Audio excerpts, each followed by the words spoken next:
बिस्मिल्लाहिर्रहमानिर्रहीम। अस्सलाम वालेकुम। एडीएस फोर्थ ईयर के ट्यूटोरियल सीरीज़ के साथ मैं हूं आपका टीचर मोहम्मद शाहिद अजीम। ये इस सीरीज़ की तीसरी वीडियो है जिसमें हम प्रॉपर एमएस एक्सेस स्टार्ट करने जा रहे हैं। इसमें हम देखेंगे कि एक डेटाबेस कैसे बनती है और उसके अंदर टेबल्स कैसे बनाए जाते हैं। दोस्तों, आज के दौर में हम जो यूज़ कर रहे हैं वो रिलेशनल डेटाबेसेस हैं जो हमने सिलेबस में भी पढ़ी हैं। एक रिलेशनल डेटाबेस जो होती है वो डिफरेंट रिलेशन से या टेबल से मिलकर बनती है।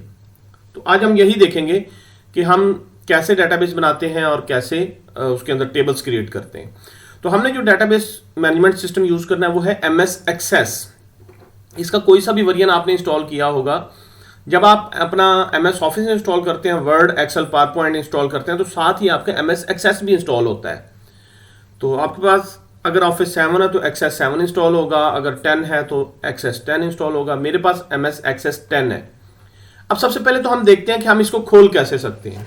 तो इसका सिंपल सा प्रोसीजर है कि आप अपनी सर्च बार में आए और यहां लिखें एक्सेस। अभी आपने A लिखा और यहां पे माइक्रोसॉफ्ट एक्सेस 2010 का आइकॉन आपको मिल गया है। आप यहां से इसको खोल सकते हैं। इसी तरह अगर यहां आपके पास सर्च बार नहीं है, स्टार्ट बटन पे जाएं, उस पर क्लिक करें, स्टार्ट मेन्यू खुलेगा। अब यहां से आप माइक्रोसॉफ्ट ऑफिस का फोल्डर ढूंढें और ये हमें मिल गया जी। इसको एक्सपेंड करें और उसके अंदर ये एमएस एक्सेस 2010 पड़ी है। इसको क्लिक करें तो एमएस एक्सेस खुल जाएगी। अच्छा दोस्तों, हमने पिछले वीडियो में बात की थी कि आपने इसके स्टेप्स लिखने होते हैं। तो देखिए, सबसे पहला स्टेप है जी कि आपने कंप्यूटर लॉगिन किया या ऑलरेडी लॉगिन था, तो आपने सबसे पहले स्टेप पे स्टार्ट बटन पे क्लिक किया। तो इसको आप इसी तरह से लिखेंगे, I clicked on start button, start menu appeared. I clicked on all programs, the list of all programs appeared. I go to Microsoft Office folder and clicked on MS Access 2007 और 10 etcetera जो भी है। तो इस तरीके से आप अपने स्टेप्स बनाएंगे। अब जब आप कोई एक क्वेश्चन के साथ 8-9 स्टेप्स इस तरह से लिख देते हैं ना, तो एग्जामिनर आपको मार्क्स देने पर मजबूर हो जाता है। तो यहां से अब आपने क्या करना है, सबसे पहले आपके पास ये स्क्रीन आई है, तो यहां से आपने ब्लैंक डेटाबेस पर क्लिक करना है और उसके बाद यहां पे आपने फाइल का नाम देना है। अक्सर आपको पेपर के अंदर ही बताया होता है कि create a database named sales force, name school management system etcetera etcetera. तो जो भी है उसका नाम यहां दे दें। सेल्स फोर्स, उसकी एक्सटेंशन होगी .accdbb। इसको ऐसे लगा रहने दें और इसको क्रिएट कर दें। अब ये आपके 2 स्टेप्स हो गए। I clicked on blank database and wrote the name in file name folder box and clicked on create button. A new database is created with name of sales force. ठीक है जी, अब हमारे पास डेटाबेस बन गई। दोस्तों, अगर हम इस सॉफ्टवेयर की डिटेल्स में जाएं तो ये बड़ा लंबा चौड़ा है। हम इसमें से सिर्फ एक टैब करेंगे। ऊपर ये देखें डिफरेंट टैब्स आ रही हैं। होम है, क्रिएट है, एक्सटर्नल डाटा है, डेटाबेस टूल्स है, फील्ड है, टेबल है। तो हम इसमें सबसे पहले ना क्रिएट को करेंगे और एक्स्ट्रा देखेंगे अगर हमें किसी चीज़ की ज़रूरत है तो हम उसको यूज़ करेंगे। अदरवाइज हम सिर्फ इतना सा करके अपने पेपर के पर्सपेक्टिव से तैयार करेंगे। अच्छा, इस सबसे ऊपर तो होगी हमारी टैब बार। टैब बार के नीचे ये टैब रिबन है। आप जिस टैब पे क्लिक करेंगे उसका रिबन खुल जाया करेगा। उसके नीचे ये आपका प्रोजेक्ट एक्सप्लोरर आ रहा है, जिसके अंदर इस प्रोजेक्ट के अंदर मौजूद सारी चीज़ें आपको यहाँ नजर आएंगी, जिसमें सबसे पहले टेबल्स होंगे, नीचे क्यूरीज अगर आप बनाएंगे तो वो आएंगी, फॉर्म्स बनाएंगे तो वो आएंगी। तो हर चीज़ आपकी यहाँ पे नीचे आएगी। तो अब आपने जो भी क्रिएट करना है वो इस क्रिएट के टैब में जाके करना है। अब क्रिएट टैब में डिफरेंट ग्रुप्स हैं। पहला ग्रुप है टेबल का, दूसरा क्यूरीज का, तीसरा फॉर्म्स का, चौथा रिपोर्ट्स का। हमें ये चारों चीजें रिपोर्ट क्रिएट करनी है। तो सबसे पहले हम शुरू करेंगे टेबल के साथ। तो टेबल क्या होता है जी? Table is a collection of rows and columns. आप ये देखें, ये एक टेबल बना हुआ है जिसमें एक ही रो है और 2 कॉलम्स हैं। अब अगर आपने मजीद कॉलम्स ऐड करने हैं तो सबसे पहला कॉलम तो आपका लगा हुआ है आईडी। यहां पे क्लिक करें और इसकी डेटा टाइप सेट कर लें। अब आपने जब कॉलम क्रिएट करना होता है तो सबसे पहले आपने कॉलम का नाम देना होता है और उसके बाद उसका डेटा टाइप सेट करनी होती है। मतलब नाम करते हैं टेक्स्ट और इसका फील्ड नेम दे देते हैं हम स्टूडेंट नेम।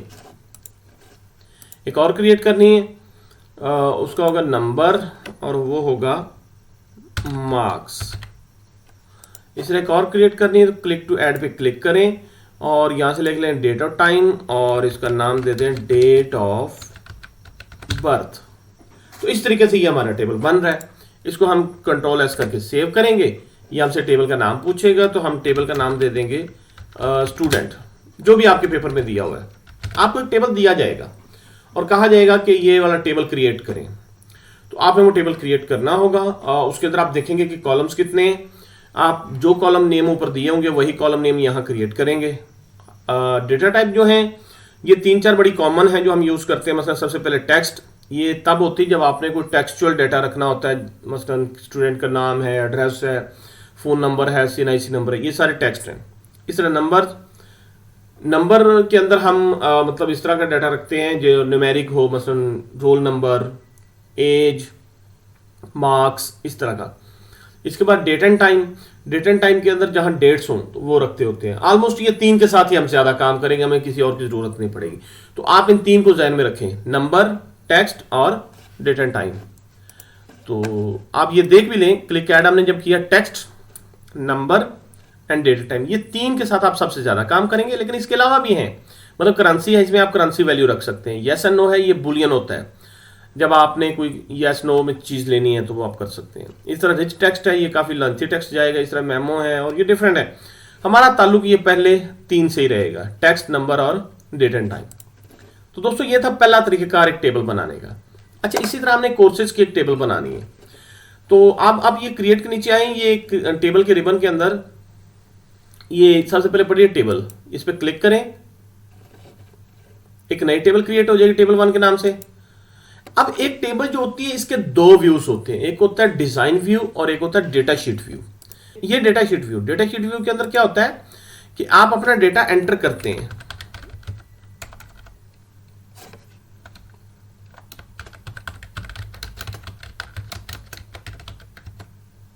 मार्क्स 800 और डेट ऑफ बर्थ, ये 7 कैलेंडर, देखिए ये छोटा सा कैलेंडर बन गया। यहाँ से क्लिक करें और उनकी डेट ऑफ बर्थ ले लें, जो भी आपने लेनी है। तो इस तरीके से मतलब आप अपना डेटा एंटर कर सकते हैं। ठीक है जी, ये हो गया डेटा शीट व्यू, जिसके अंदर हम मैनुअली डेटा टाइप कर रहे हैं। दूसरा होता है डिज़ाइन व्यू। डिज़ाइन व्यू के अंदर आप अपनी टेबल डिज़ाइन कर सकते हैं। तो हमने बेसिकली जो ज़्यादा काम करना है वो डिज़ाइन व्यू के ऊपर करना है।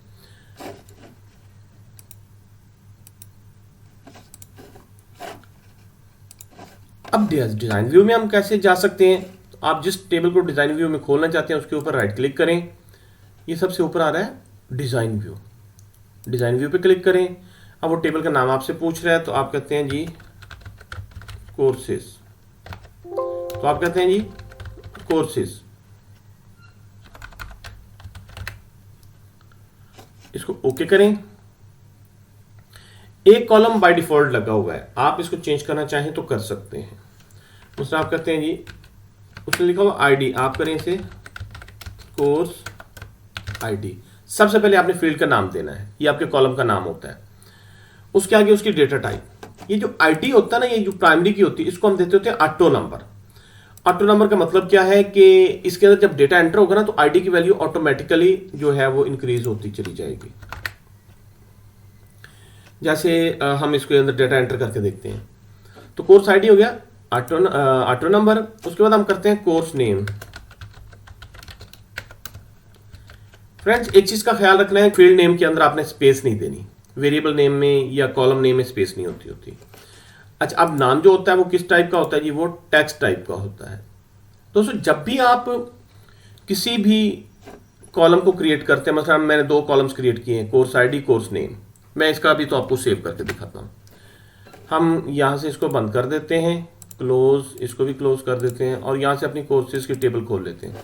अब देखिए उसके अंदर कोर्स आईडी, कोर्स नेम के नाम से 2 कॉलम्स बन गए। यहाँ से हम कॉलम का साइज थोड़ा बढ़ा लेते हैं ताकि हमें अच्छे से नजर आता रहे। अब यहाँ मैं कोर्स नेम एक लिखता हूँ, कंप्यूटर साइंस। तो आप इसके साथ ये देखें कि ऑटोमेटिकली उसको कोर्स आईडी 1 लग गया है। ये है ऑटो नंबर। यहां मैं देता हूं मैथ ए, तो आप देखें उसको कोर्स आईडी 2 लग गया है। अब ऐसे जब भी आप एक नया रिकॉर्ड एंटर किया करेंगे, उसको जो है वो कोर्स नंबर लग जाया करेगा, कोर्स आईडी उसका लग जाया करेगा। अच्छा, ये खासियत थी ऑटो नंबर की कि जब भी आप रिकॉर्ड एंटर करेंगे उसकी वैल्यू ऑटोमेटिकली इंक्रीज हो जाया करेगी। अच्छा, आप मुझे बताएंगे कि इस वक्त हम कौन से व्यू के ऊपर काम कर रहे हैं? जी, हम इस वक्त डाटा शीट व्यू में काम कर रहे हैं। अब अगर इसके अंदर हमने कुछ चेंजिंग करनी है, हमने मतलब नया कॉलम ऐड करना है या इस तरह की कोई चीज़ करनी है, तो हम इसको सेव करके बंद कर देते हैं और यहाँ से इसको अगेन डिज़ाइन व्यू में खोल लेंगे। इस वक्त ये डिज़ाइन व्यू में है, तो डिज़ाइन व्यू में खोल के अब अगर आपने मजीद करना है, मैं कहता हूँ जिसके मैक्स मार्क्स, अब आप देखिए मैं स्पेस नहीं दे रहा, मैक्स मार्क्स मैं कर लेता हूँ जी, कितने होंगे, मैं यहाँ वैल्यू नहीं दे सकता, तो यहाँ मैं सिर्फ एक उसकी डेटा टाइप नंबर रख दूंगा। अच्छा, अब जब भी आप एक कॉलम क्रिएट करते हैं, मतलब तीसरा कॉलम मैंने क्रिएट किया और ये नंबर टाइप का है, उसके नीचे ये उसकी प्रॉपर्टीज की एक लिस्ट खुलती है जिसमें फील्ड साइज, उसके बाद फॉर्मेट, डेसिमल प्लेसेस, ये डिफरेंट चीज़ें आ रही हैं। हम इनको वन बाय वन देखते हैं। पहले हम देखते हैं कोर्स नेम की। कोर्स नेम में देना फील्ड साइज 255, इसका मतलब है कि आप इसके अंदर 255 करैक्टर्स जो हैं वो ऐड कर सकते हैं। उसके नीचे है फॉर्मेट। फॉर्मेट क्या होगा हमारा, इसके ऊपर ये छोटा सा एरो आ रहा है, यहाँ से क्लिक करें। टेक्स्ट का बेसिकली कोई फॉर्मेट नहीं होता, तो उसने उसको ऐसे ही छोड़ा हुआ है। उसके नीचे इनपुट मास्क। इनपुट मास्क क्या होता है, हम यहाँ पे क्लिक करके, ये साइड पे 3 डॉट्स नजर आ रहे हैं, इस पर क्लिक करते हैं तो कह रहा है कि पहले टेबल सेव करें, हमने सेव कर दी। अब ये देखें वो डिफरेंट ना बनी बनाई चीज़ें आपको दे रहा है कि आपने इसके अंदर क्या इनपुट कराना है, पासवर्ड करवाना है। पासवर्ड कराने से ये होगा कि वो इसको इनक्रिप्ट करके स्टार्स लगा देगा। स्टार्ट टाइम लगाना है, डेट लगानी है, मीडियम टाइम लगाना है, मतलब जिस तरह का भी आपने इसके अंदर डेटा एंटर करना है, लेकिन हम इसको यूज़ नहीं करेंगे, आप इसको अभी रहने दें। उसके नीचे इसकी डिफ़ॉल्ट वैल्यू। डिफ़ॉल्ट वैल्यू क्या होती है कि अगर कोई वैल्यू एंटर ना हो तो हम क्या वैल्यू एंटर करें, तो हम क्या देते हैं जी, नॉट सेट। अब ये होगा कि यूज़र जब डेटा एंटर करेगा ना, अगर वो कोर्स नेम एंटर नहीं करता तो उसकी जगह नॉट सेट लिखा जाएगा। इसके नीचे वैलिडेशन रूल्स और ये डिफरेंट चीज़ें हैं, हम इनके लिए भी अभी छोड़ देते हैं इसको। उसके बाद हम आते हैं नंबर पे। ये नंबर वाला अहम है, इस पर ज़्यादा काम करना पड़ेगा हमें। तो कोई भी कॉलम जो नंबर है उसकी प्रॉपर्टीज़ क्या है, सबसे पहली है उसकी साइज़। साइज़ के अंदर एक बाइट इंटीजर 4 बाइट्स का होता है, लॉन्ग इंटीजर 8 बाइट्स का होता है, सिंगल और डबल जो होते हैं ये अशारिये वाले होते हैं, ये आपने प्रोग्रामिंग में देखा होगा। तो ये डिफरेंट डेटा टाइप्स अवेलेबल हैं जिनमें से कोई एक आप चूज कर सकते हैं। हम यहां से ले लेते हैं इंटीजर, तो 4 बाइट स्पेस हो गई और रेंज अच्छी खासी मिल गई हमें, इनफ है। उसके नीचे है फॉर्मेट, कि आपने जो नंबर एंटर करना है उसका फॉर्मेट क्या होगा। हमने यहाँ क्लिक किया, ये एरो बन गया छोटा सा, यहाँ हम क्लिक करते हैं, क्या आपने बीच में पॉइंट लगाना है, क्या करेंसी लिखनी है, आरएस लिखना है, साथ यूरोज लिखने हैं, फिक्स पॉइंट्स करने हैं, स्टैंडर्ड यूज़ करें। स्टैंडर्ड में ये देखें वो बीच में एक मतलब कॉमा यूज़ कर रहा है, परसेंट लगाना है साथ, क्या करना है, तो हम इसको जनरल नंबर्स ही रहने देते हैं। उसके बाद डेसिमल प्लेसेस कितनी होगी, अभी अगर ऑटो का मतलब है जितनी भी है उतनी साल लगा दो, लेकिन मैं कहता हूँ नहीं जी, अगर ये अशारी वाला नंबर है तो उसके साथ सिर्फ 2 डेसिमल प्लेसेस, मतलब अशारी के बाद 2 डिजिट्स होने चाहिए। कैप्शन रहने दें, हमें इसकी ऐसा जरूरत नहीं है। फिर आ गया डिफ़ॉल्ट वैल्यू। डिफ़ॉल्ट वैल्यू यही है कि अगर वो मैक्स मार्क्स की वैल्यू एंटर ना करे तो हम कहते हैं कि आप उसकी वैल्यू 100 कर दो। अब आप देखिए वो अक्सर आपको कहता है कि जी डिज़ाइन अ टेबल, उसके अंदर इतने कॉलम्स होने चाहिए, set the default value of column max marks 100। तो आप क्या करेंगे, जब आप डिज़ाइन कर रहे होंगे तो आप अपना वो जो कॉलम है उसको सिलेक्ट करेंगे और मतलब उसके प्रॉपर्टीज़ में जाकर डिफ़ॉल्ट वैल्यू 100 कर देंगे। अच्छा, उसके बाद ना एक ये नीचे 2 चीज़ें हैं, वैलिडेशन रूल, वैलिडेशन टेक्स्ट, इसको अभी छोड़े, मैं आपको बाद में बताता हूँ। पहले ये रिक्वायर्ड, क्या ये ज़रूरी है कि ये एंटर हो या इसको वो स्किप भी कर सकता है। तो अगर नो करेंगे तो ज़रूरी नहीं है, लेकिन अगर आप इसको यस कर देंगे ना तो फिर इसकी वैल्यू एंटर किए बगैर वो जा नहीं सकेगा। इसके बाद इंडेक्स, स्मार्ट टैग्स और टैक्स अलाइन रहने दें। अब हम देखते हैं वैलिडेशन रूल्स को। अच्छा दोस्तों, समटाइम ये होता है कि हमने अपनी एक वैल्यू सेट करनी होती है कि मैक्सिमम मार्क्स कितने हो सकते हैं। मतलब मैं कहता हूँ जी कि मैक्सिमम मार्क्स जो हैं वो 50 से लेके 100 तक हो सकते हैं। ठीक है जी, आप मैक्सिमम वैल्यू 50 से लेके 100 तक कोई भी रख सकते हैं। तो इसके लिए हमें एक रूल बनाना पड़ेगा। अब रूल कैसे बनता है, वैलिडेशन रूल, इसकी ये 3 डॉट्स में चले जाएं और यहां लिखें कि इसकी वैल्यू जो है greater than equal to 50 and less than equal to 100। ये आपने वीबी में भी रेंजेस पढ़ी होंगी इफ एल्स के अंदर, कि जब हमने एक रेंज को चेक करना होता है तो हम कहते हैं कि लेट्स सपोज वो वेरिएबल नंबर है तो number greater than equal to 50 and number less than equal to 100। यहाँ वेरिएबल का नाम नहीं देना, simply greater than equal to 50 and less than equal to 100। तो इस तरीके से आप अपना एक रूल बना सकते हैं। अब ये बेसिकली मैंने सेट कर दी कि उसकी मिनिमम वैल्यू 50 हो सकती है, ग्रेटर देन इक्वल टू 50, 50 या 50 से ज्यादा हो सकती है, 50 से नीचे नहीं आप जा सकते, और लेस देन इक्वल टू 100, इसका मतलब है 100 से ऊपर नहीं आप जा सकते। हम ये इसको ओके कर देते हैं। उसके नीचे वैलिडेशन टेक्स्ट कि अगर वो इससे आगे पीछे वैल्यू एंटर करे, वो गलत वैल्यू एंटर करे, तो आप उसे मतलब क्या मैसेज देना चाह रहे हैं, तो हम कहते हैं जी रॉन्ग इनपुट, सॉरी रॉन्ग की स्पेलिंग गलत हो गए, wrong input value must be between 50 and 100। ठीक है जी, हमने एक वैलिडेशन टैग सेट कर दिया। अब हम इसको सेव करते हैं। तो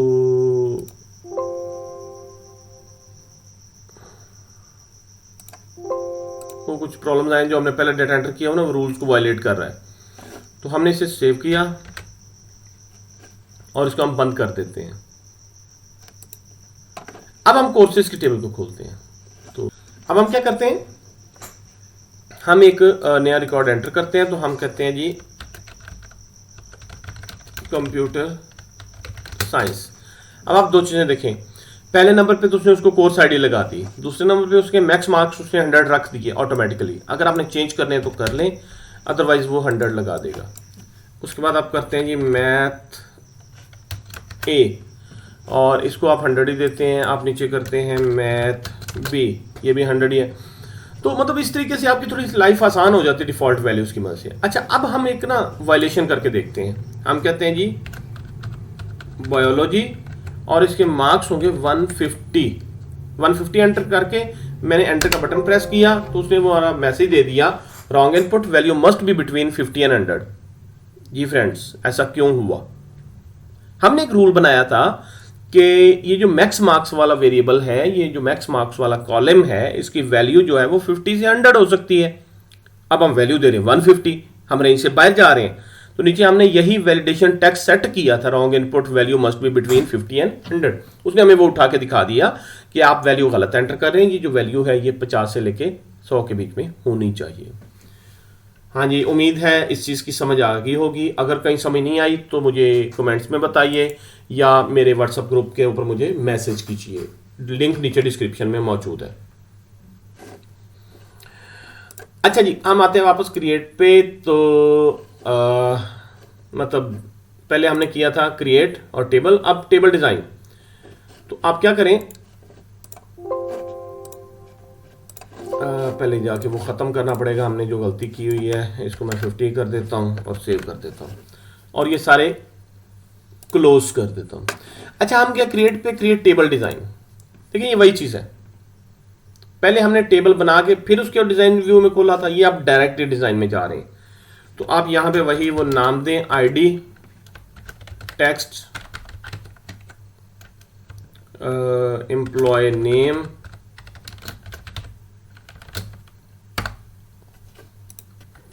टेक्स्ट होगा। एंड आई एम सॉरी, हमने गलती की, आईडी जो होता है ये ऑटो नंबर हमने लगाना होता है, ऑटो नंबर। अच्छा, अब ये जो हमारी आईडी है ना, ये प्राइमरी की है, तो इसको हमने प्राइमरी की भी बनाना है। तो कैसे बनाएंगे, कॉलम को सिलेक्ट करें और राइट क्लिक करें, सबसे टॉप पे है प्राइमरी की, ये प्राइमरी की बन जाएगी और उसके साथ ये देखिए छोटी सी गोल्डन की बन गई है। अब ये निशानी की ये हमारी प्राइमरी की। प्राइमरी की क्या होती है आपको पता ही होगा कि ऐसा एट्रीब्यूट जो हमारे टप्पल्स को यूनिकली आइडेंटिफाई करने के लिए इस्तेमाल होगा, वो प्राइमरी की होगी। इसी तरह अगर इसको रिमूव करना है तो राइट क्लिक करके अगेन प्राइमरी की पे क्लिक करें, प्राइमरी की रिमूव होगी।